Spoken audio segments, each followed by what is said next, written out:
guys, Melissa and Ava here. Not going to say anything now, Ave. And I'm just going to show you what I made with my August hip kit, August 2017, and also obviously my colour kit. So I'll get straight into it. This kit featured the Carousel collection by Maggie Holmes, and so this is really all I've got left.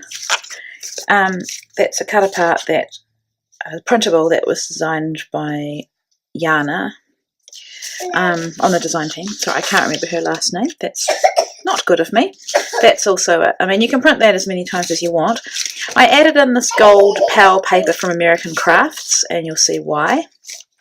And I think that one was from last month, because that one had some carousel in it as well.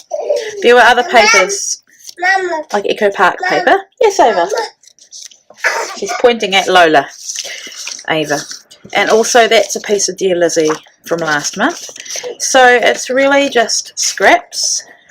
Could make something else maybe, but I need to get moving on. So I'll take out some of that and put it into my next kit, maybe. And then as far as embellishments go, these little pom-poms, which I tried to use but struggled a bit, but I might put them across to the next kit. Some Simple Stories Carpe Diem washi tape. I'm not good with washi. Sequins, all used up. Puffy Stars from last month, all used up. Brads, adhesive backed brads. OMG, I'm never going to use, so I don't like the G part of that, what it implies. And then die cut some frames. So these are all from Maggie Holmes, except for the frames. I am not good at using frames. I did think about doing a layout with the frames, but then I printed my photos and they were the wrong size, and I didn't have time to go back. So I think I will put some of these across. That's obviously not, it's a different colour tone. That's exclusive to HipKit. Probably never going to use that. I struggle with Polaroid frames with pictures. Some of these I think I probably will use, so we'll go through and work out which ones. Then these, oh my gosh, I love these so much. And the reason I didn't use them is because I just ran out of probably everything else. I mean, I will definitely use them, so I'll carry them across to the next kit. Letter stickers, I think these were exclusive. I used some of them.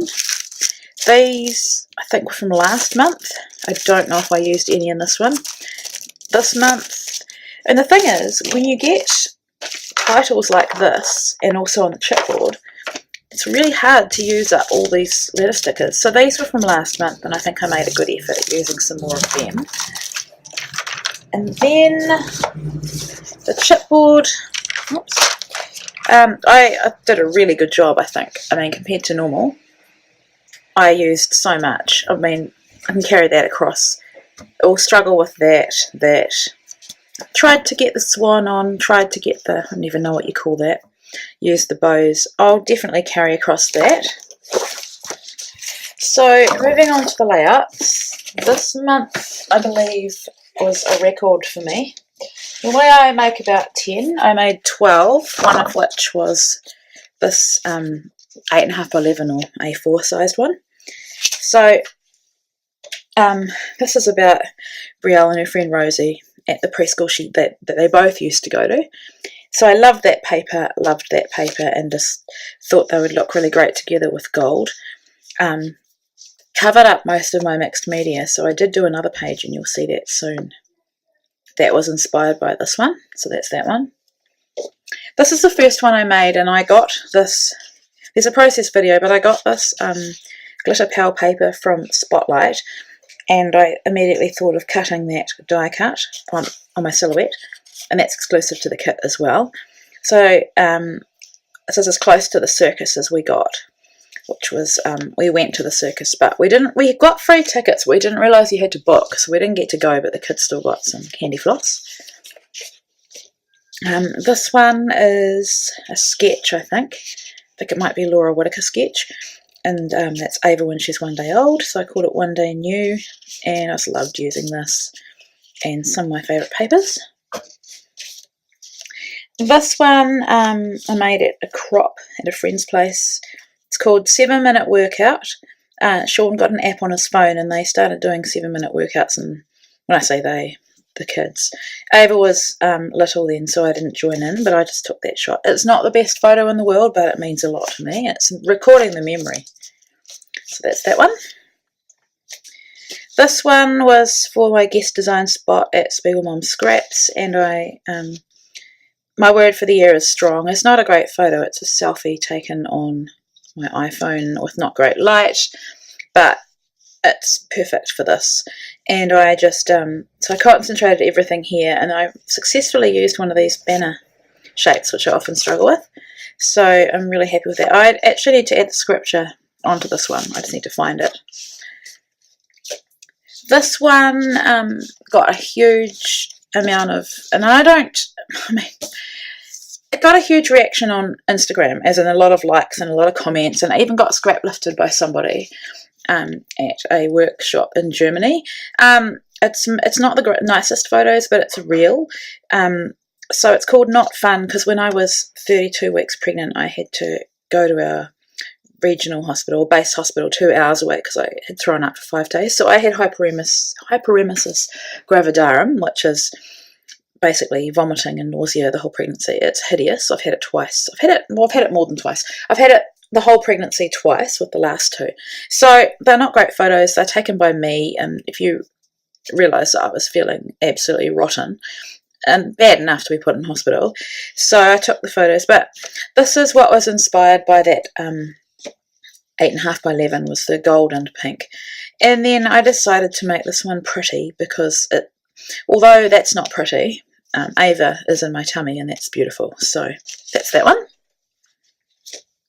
This one is Sam when he was really little. I said approximately 2009, and his little friend, so our friend's daughter. They were our pastors at the time, so that's their daughter. And I did lots of packaging technique and splatters, and then yeah, I thought the colours went really well with the photo, with the blue and yellow. And yeah, that's that one. I just realised I need to add twine to that, because I can't handle tags that don't have twine. This one is a scrap lift of my friend's card. She had a card with hearts and cross stitches, and hers were uniform and even, but I decided to scrap lift it, but do it in an artsy kind of messy way, more my style. And so I started by watercolouring the hearts on, hand cut the hearts out of the papers, cross stitched them, and then just embellished. And I love how this one turned out. It's all about Brielle. She was very determined that day. We were going shopping, and I thought she looked so cute with her shopping in her little dress, but she wouldn't look at me for a photo. So I was going to call it Determined Shopper, but in the end I think the Delightful Day, or just the XO, will be the title of that one. So this one I started, one night just felt like scrapping, so I made the heart. So Paige Evans had done a stitched die cut layered heart, and I loved it, and I thought I'm going to do my own take on it, which is to just freehand watercolour, which is hard, the hearts. Then I added the stitching. I think there's a video for this one actually. Yeah, I added the stitching, just uneven and random. And then I put 3 photos. I put that one in a frame, did some layering, did some embellishing, used up all the stars and hearts that were like that. So that's that one. And that was Ava too. This is Ava as we left. So we had her in our base hospital. She had to be a caesarean. You can't have a caesarean in the hospital here. And that's us leaving the hospital. So that's why I've called it Leaving Invercargill. That's the name of the place or the city where the hospital is. And I have had this photo for ages, and I couldn't scrapbook it because I struggled with the green of the like the head support, newborn head support. And I don't know what that is. We had forgotten to take a newborn head support, and so we borrowed one off my sister-in-law's mum, and so obviously I would never choose one that colour, but that's what we had, and we were very grateful to borrow it. And I have had this photo sitting there for so long, but this it just worked perfectly with the colours in this kit, so I'm so happy it got documented. This one is actually, let's go this one first. So this is, I've tried to put these in the order I made them. This one, Sam was a groomsman for a friend. He's the cutest, and he was only 10 when he was the groomsman. He just turned 11. And on this particular day, his outfit arrived in the mail, so I had to take a photo, of course. And I really wanted to use that paper with all the words on it because it's so beautiful, but I really struggled. So what I decided to do was do it in a way that you couldn't see what the words said, but then take the colours off there and could have sort of flow them out with the packaging technique and splatters. So that's what I've done with that one. I did lots of smudges, so I never intended to put these sequins on, but in the end I used them to cover up the mess that I made. Actually, I've just realised I may have even forgotten a layout. I actually think I made another one. I'm going to go find it in a sec. But, no, it's there. What am I thinking? I was looking at these hearts because Brielle really wanted that one because it was pink, and she couldn't understand why Sam got hearts. So you'll see on my last one another heart that I made for her. So I was inspired by a whole lot of people like Paige Evans and I think Missy Whitten and a few others have been doing layered stitched shapes. So I cut these on my Sizzix Big Shot with a Tim Holtz, I think it's Tim Holtz die with hearts, and layered them up and stitched them. So that's that one. I'm so happy with how this one turned out. And my final one, I don't love, but Brielle really wanted a heart. He really wanted this bow. This is an exclusive cut file by Tara McLean for Hip Kit. And rather than back it with pattern paper, I decided to do something a bit different and just paint behind it. So I did that. And this is Brielle starting preschool this year at a different preschool. So, yeah, the first layout I showed you was her at the previous preschool. This is the new one she goes to. So I sort of just grouped everything here. And I love that sparkle every day, so I put that there. I was running short on embellishments at this point. I probably, if I made this again, wouldn't stick that in that position, but it's done now. Yeah, I'm not 100% happy with it, but it records the memory, and most importantly, she loves it. So that kite I'd stitched for the other kite layout, but with the black stitching, and there was black on the paper. It didn't look, it was too bold, but I decided to put it into this one. Yeah, there's the heart that I talk about. So yeah, that's that one. So I hope you've enjoyed looking at these layouts. I have got the September Hip Kit to get on with now, and it features Paige Evans' Turn the Page, which I'm really excited about. I've put it in my box, in my iris container, but I haven't cut into it yet, so I need to make a start. So hope you enjoyed this, and I should be back with another process video really soon.